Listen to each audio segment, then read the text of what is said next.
Hi there. Welcome to Brampton Votes 2025, Provincial Edition. My name is Vijai Singh, and I'm the CEO of the Brampton Board of Trade.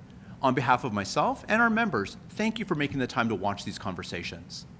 These provincial candidate interviews are a reflection of the Brampton Board of Trade's commitment to civic engagement, something essential for a strong and functioning democracy.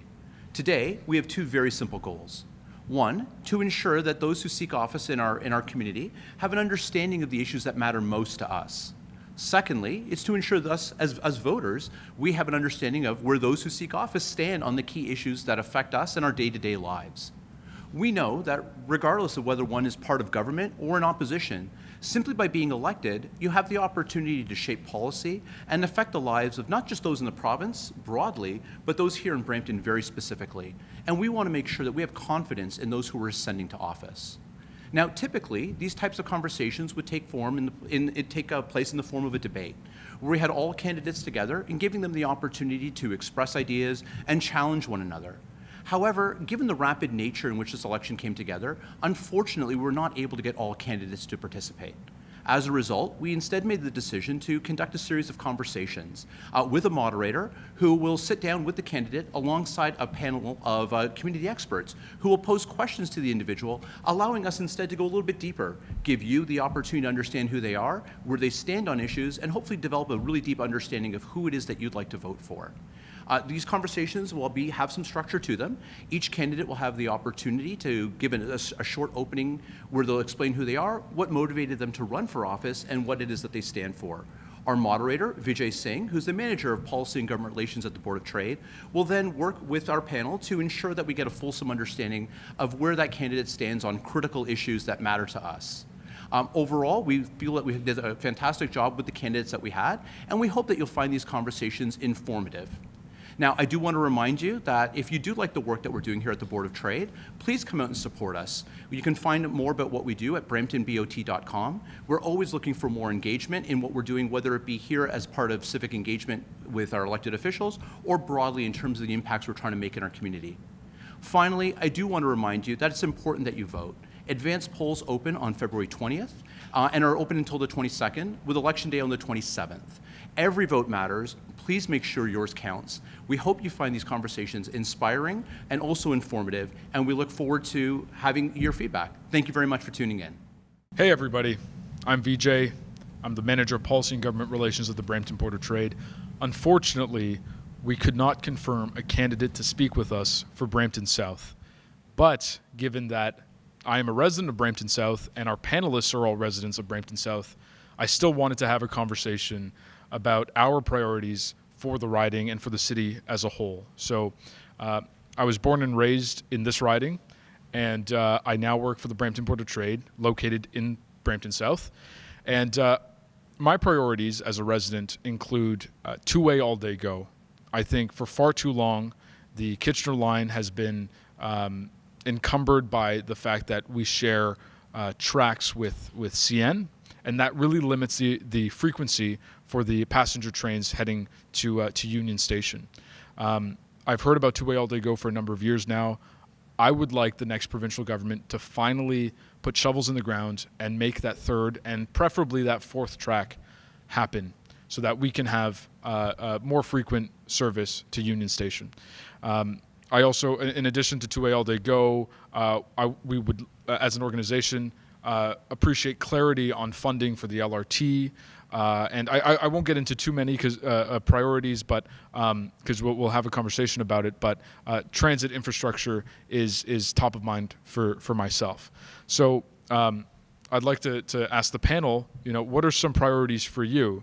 And maybe we can start with Anmol, and if you want to introduce yourself and the organization that you represent, that'd be very helpful. So Anmol, why don't you go? For sure. Thank you for having me. My name is Anmol Tala. I work in commercial real estate as an investment sales broker. I've grown up in Brampton South, and it's just an important riding for me, not only because I live there now, also because it's where my wife does her business. Primarily, a lot of my dealings are in Brampton South, so to me it's the development and the growth. It means a lot. In terms of my priorities in the next government, I would like to see more on the LRT, that we've heard some big announcements on, the growth for the downtown Brampton and how we talk about the transportation as a whole, I think it's very important because I think it's a downtown Toronto issue, but I think it's across the GTA is a gridlock. The gridlock across the board is a major issue for everybody. And I think for that, I think it's for me, it would definitely be the number one priority at this point, along with housing after that. Absolutely. And Kate, how about yourself? Thanks. My name is Kate Saldana. I'm here today in my capacity as chair for the Brampton Board of Trade, although all opinions that I'm going to express are my own, not necessarily those of the board. I am a resident of this riding, as Vijay mentioned, and I think the number one priority for me in this election is healthcare. For far too long, we have not had enough beds in a hospital. We have not had adequate health care close enough to home within our riding. It is quite a large geographic area, but pretty much everywhere within our riding is quite far from Brampton Civic, especially when we think about the gridlock that you just mentioned as well. So I think that's my personal number one priority in this election. I'd love to see some real meaningful shovels in the ground steps to help combat the challenges that we're facing, to have enough support from our healthcare professionals. Absolutely. Agreed. Yes. And Amrinder. Hi, I'm Amrinder Kunar. I live in Brampton.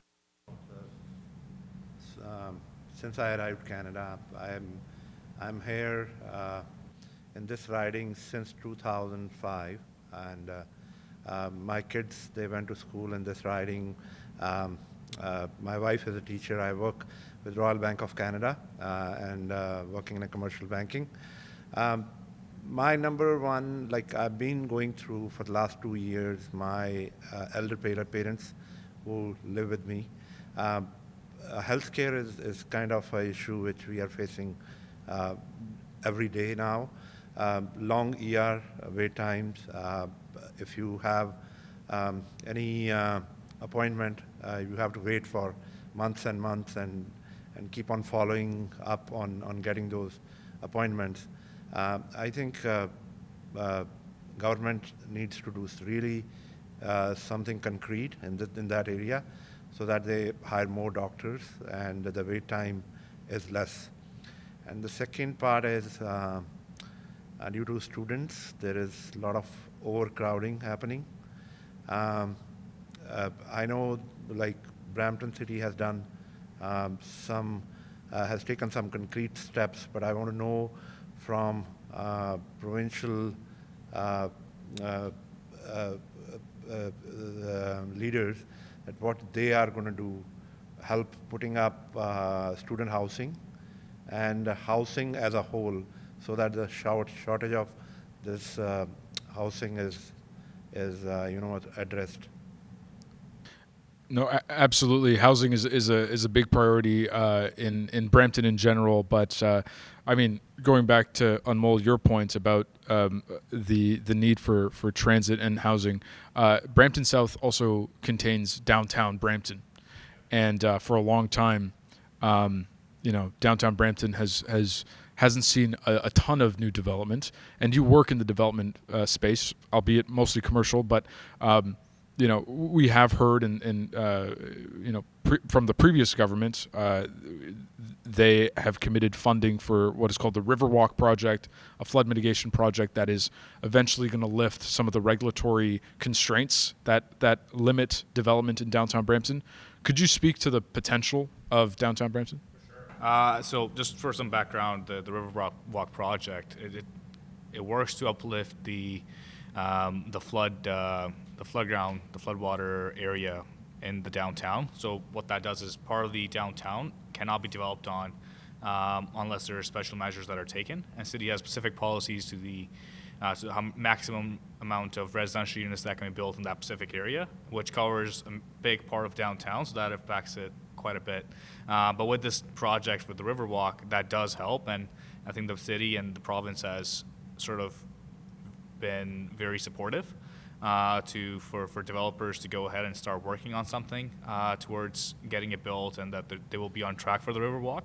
So it's a lot of good talk around that area. But I think in terms of potential for downtown, if you look at other cities, look at Mississauga, look at how much has changed over the last 10, 15 years. If you look at other cities, I think downtown Brampton's got tremendous potential for commercial and residential. It could be a great space for people to work, live, and play. So I think there's that potential. The Riverwalk is definitely a step in the right direction. But in terms of just the way we're, I guess, geographically, the way it's spread out, it's just, we have a long way to go. I think transportation is, definitely one of the number one things that need. You can't bring 1,000 new residents in downtown without having a right planning for transportation. You're just going to end up in gridlock. So there's a lot of conversations to be had around that. But I think there's so much potential in downtown, given the current infrastructure and the future that it could have. Completely agree. I'm hoping that we see a lot of development in the downtown, and with the LRT two-way all day go, I can see the downtown becoming a dynamic urban space. And on the healthcare front, we've heard from other candidates earlier this morning about not just the need for inpatient hospital infrastructure. We need a cancer care center. We need not just a second hospital, but a third hospital and more to service our population. But we had members of the Metamorphosis Network here as well, and they talked about the need for a fair share of funding for the Peel region. And that also speaks to all of the wraparound supports and the mental health supports and all the funding for community services as well. So I'm really disappointed that we don't have a candidate here to speak to them about some of these priorities. But if I could go just between all three of you, could I get one question, like a burning question that you would have asked if a candidate from Brampton South? What is something that is top of mind for you that you wish you could have asked? I'll start with Amrinder.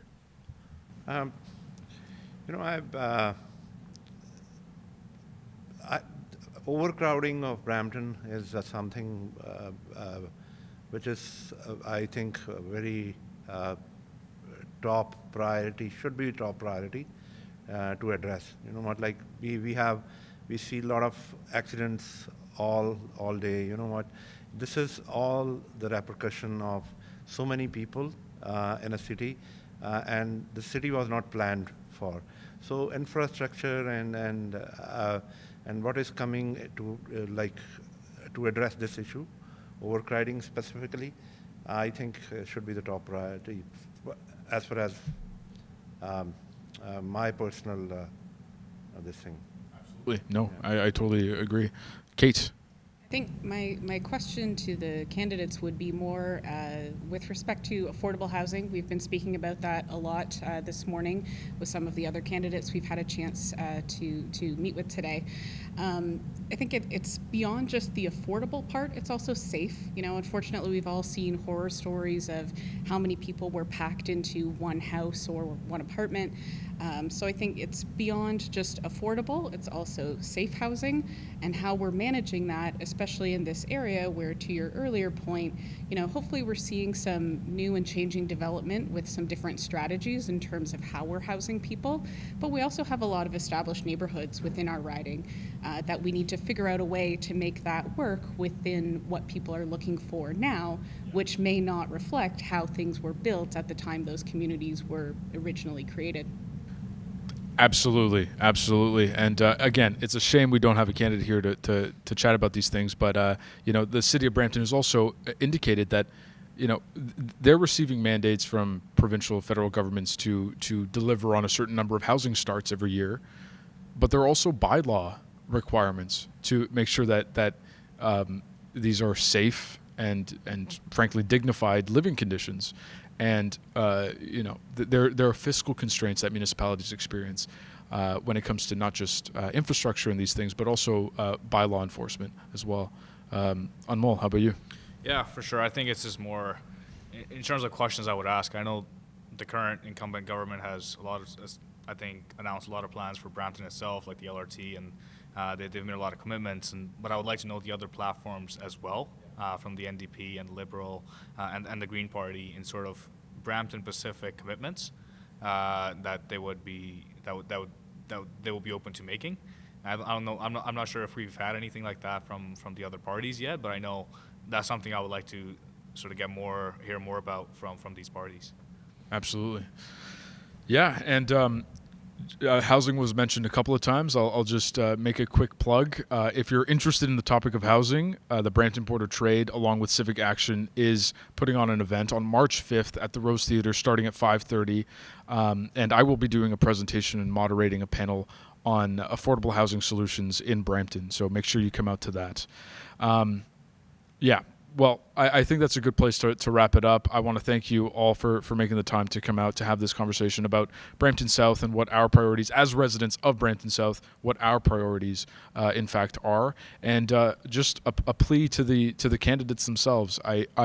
These conversations are important, and I'm hoping that folks will recognize and acknowledge the priorities that we've articulated today, and also they're willing to share what their priorities are, so that we can make informed decisions about who to vote for on February 27th. So thank you all. Thank you again for making the time to watch. We hope you found these conversations inspiring and informative. A reminder that advanced polls open on February 20th and are open until the 22nd, and that Election Day is on February 27th. It's very important that you have your voice heard, and I encourage you, please make sure you get out and vote. If you'd like to watch videos of the other ridings, visit our Brampton Board of Trade YouTube page to see listed there, and you can see all the candidates that were available. Finally, if you'd like to learn more about what we're doing at the Brampton Board of Trade, visit our website at bramptonbot.com. Once again, thank you so much.